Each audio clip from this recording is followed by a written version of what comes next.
Author की आप book देखेंगे और अगर आप देखेंगे जब वो उसमें लिखता है, वो अपनी बात को खुद ही कॉन्ट्रडिक्ट करता है। वो अगर आप आगे देखेंगे, वो लिखता है कि 7 महीने गवर्नमेंट ऑफ इंडिया गॉज कर रही थी फारूक अब्दुल्ला साहब का सेंस क्या होगा जब वो जेल में हिरासत में थे, जब वो गुपकार पे बंद थे। और 7 महीने के बाद फारूक अब्दुल्ला साहब ने पीएजीडी को आगे चलाया। अगर वो बात होती तो क्या पीएजीडी वो ऐसे करते?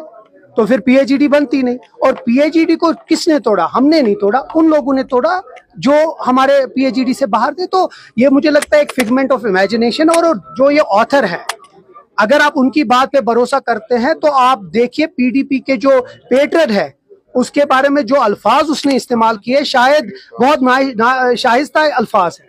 मुझे नहीं लगता, जब हम उन बातों पे भरोसा नहीं करते, मुझे लगता है पीडीपी भी, वो जो दुल्लत साहब उस वक्त मुफ्ती साहब के खिलाफ बोला उन्हें बात, तो मुझे लगता है वो सिर्फ रेलेवेंस अपने करना चाहते हैं। It's a figment of imagination, इसमें कुछ नहीं है, अपने आप की रेलेवेंस लाना चाहते हैं। ये बुक खुद ही अपनी बात को कॉन्ट्रडिक्ट करता है। रियलिटी से ज्यादा आपको लगता है कि फिक्शन ज्यादा है? अगर ऐसी बात होती तो मैं फिर से कह रहा हूँ, पीएजीडी नहीं बनती, पीएजीडी आगे नहीं चलती। और फारूक अब्दुल्ला साहब ने पहले दिन से पीएजीडी और यहाँ के जो जम्मू कश्मीर में हुआ 2019 में, उसको एक स्ट्रॉन्ग बिट्रेयल माना गया। और आज की डेट में भी नेशनल कॉन्फ्रेंस उस बात पे कायम दायम है। तो मुझे लगता है ये अपनी किताब को थोड़ा सा कंट्रोवर्शियल बनाने के लिए और एक फिगमेंट ऑफ इमेजिनेशन है जो उसमें बात की, जबकि वो खुद अपनी किताब में उसको कॉन्ट्रडिक्ट करता है। अपोजिशन के पास अब कोई मुद्दा नहीं रहा, क्योंकि ना उन बजट पे कुछ बोल पाए, ना आप किसी चीज पे बोल पाए। तो अब एक ही चीज है इनके पास, किसी तरीके से मनगढ़ंत कहानियां बनाए।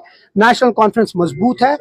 आगा रूहुल्लाह साहब इस तंजीम के बहुत सीनियर लीडर हैं, पीएसी मेंबर हैं, और इसमें इससे ज्यादा बाकी लोगों को कुछ, जिस तरह से आगा साहब की जो स्टेटमेंट्स बाहर आ रही है, चाहे वो घर की बात, वो घर लगता है कि वो सेटिस्फाई नहीं है, वो घर की बात है, घर में रहेगी, हम वो बात भी ठीक कर देंगे, उसमें आप ज्यादा मत मानिए। इस वक्त इश्यूज जो मेन है उस पर हम फोकस करें। मुझे लगता है बहुत बड़े बड़े इश्यूज है, वक्त अमेंडमेंट बिल है, रिजर्वेशन का इशू है, बाकी इश्यूज है, उस पर हम बात करें, वो ज्यादा। साहब का कहना है कि उमरुल्लाह साहब माफी मांगे जो वक्त बिल पे उन्होंने जो इस तरह का पक्ष लिया है, तो वो अगर 2014 के बाद जिस तरह बीजेपी के गोद में बैठे, मैं बहुत इज्जत करता हूं सजाद लोन साहब की, 500 वोटों से जीते हैं। मुझे लगता है अगर वो माफी मांगे 2014 के बाद जो हुआ, 2019 उनकी वजह से हुआ, वो उसी कैबिनेट में बैठे जिस कैबिनेट में बीजेपी के लोग थे, और उसी कैबिनेट में जिस कैबिनेट ने 2019 के बाद जो आज ध्यान मिले, अगर वो माफी मांगते उसके बाद हम उसके बारे में बात करेंगे।